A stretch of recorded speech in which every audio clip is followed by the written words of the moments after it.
You know, there is another famous biblical person who was born and had to do with the stars. Wise men, astrologers, came to Pharaoh one day, and they saw in the stars that the Jews will have a baby boy born to them, and that baby boy will become their deliverer from Pharaoh's enslavement. That's why Pharaoh tried to kill all the boys. But doesn't this story sound a little bit like that of Yeshua? Moses did say that the Messiah would be a prophet like him, similar to him. That's why the story is similar, to give us a sign. Anyway, back to our star in Matthew 2. Can you imagine? We've only read one verse of Matthew 2. I want to go through the whole chapter. Oh boy. So King Herod asked, "Where is the newborn king of the Jews?" No, I'm sorry.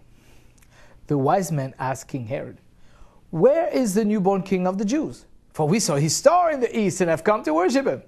When King Herod heard this, he became very agitated, and so did everyone else in Jerusalem. No wonder Herod became agitated. He thought he was the king of the Jews. As you remember in the programs before, Herod was not legitimate as a Jewish king, and even less as a king on the throne in Jerusalem. 2:4, Matthew 2:4. He called together all the head Kohanim, the priests, and Torah teachers of the people, and asked them, "Where will the Messiah be born?" Can you imagine? The king didn't know. He's supposed to know, but he didn't know. And they said to him, "In Bethlehem of Yehuda," they replied, because the prophet wrote, "And you, Bethlehem, in the land of Yehuda, are by no means the least among the ruler of Yehuda. From you will come a ruler who will shepherd my people Israel." You know, Bethlehem literally means the house of bread or sustenance. Remember Yeshua called himself the bread of life?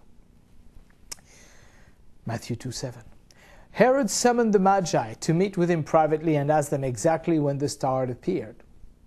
Then he sent them to Bethlehem with his instructions. "Search carefully for the child, and when you find him, let me know, so that I too may go and worship him." We know now that he was lying. After they had listened to the king, they went away, and the star which they had seen in the east went in front of them until it came and stopped over the place where the child was. They must have been checking every night for the position of the star as per the earth. Matthew 2:10 and 11. When they saw the star, they were overjoyed. Upon entering the house, they saw the child with his mother Miriam, and they prostrated themselves and worshipped him. Then they opened their bags and presented him gifts of gold, frankincense, and myrrh. Could that have been part of Daniel's inheritance? But they had been warned in a dream not to return to Herod, so they took another route back to their own country. After they had gone, an angel of Adonai appeared to Joseph in a dream and said, "Get up, take the child and his mother and escape to Egypt, and stay there until I tell you to leave. For Herod is going to look for the child in order to kill him." Boy, the angels were busy that night. The gifts from the Magi must have supplied for Yeshua and his family for a while, maybe for their whole stay in Egypt. So Yosef got up, took the child and his mother, and left during the night for Egypt, where he stayed until Herod died.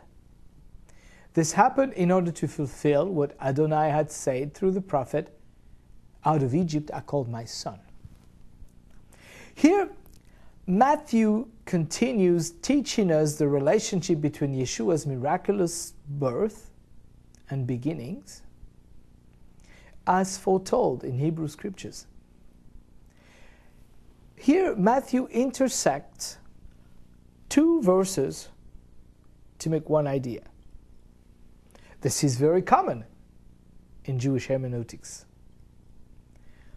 All the Jewish writers in the apostolic scriptures use this system to draw meanings out of the text of the Torah. For this segment, Matthew uses Hosea 11:1, where it says, "When Israel was a child, I loved him, and out of Egypt I called my son." In this case, the son is Israel.